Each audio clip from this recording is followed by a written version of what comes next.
Welcome back to my channel. Today I want to tell you a little story about a bit that will change your life when using your Shaper Origin.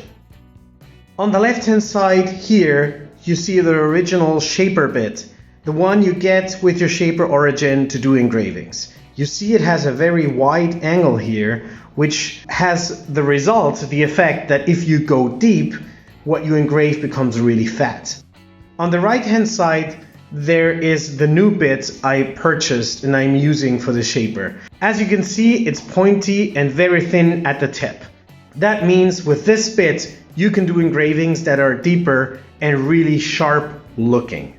To show you what difference these two tips make, I made a little experiment. On the right hand side you see the name engraved with the original Shaper bit. On the left hand side you see the name using this new bit. At 1 millimeter you already see that they look different. The Shaper one is a little bit wider, but it still looks nice. At 1 millimeter of depth that bit works, but it creates a little bit of a different font impression.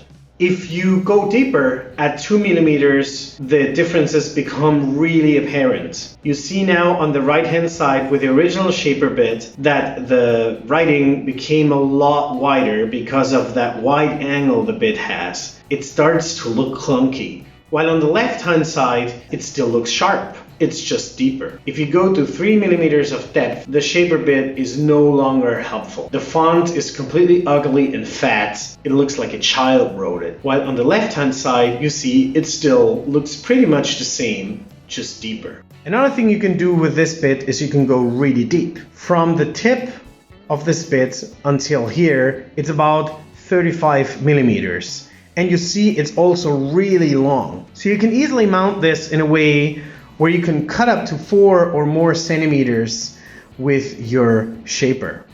That way I cut the sun in this recent table project I posted. After trying it out, I was so enthusiastic that I bought a bunch of them because I thought this thin tip here will break very soon, so I'll need a bunch of them. Actually, this is the first one I bought. It's still sharp, it's still working, it didn't break after half a year, so they're pretty sturdy. All in all, I think this is well invested money for your Shaper Origin. I hope you liked this little video. Give me a thumbs up, subscribe to my channel, and see you later.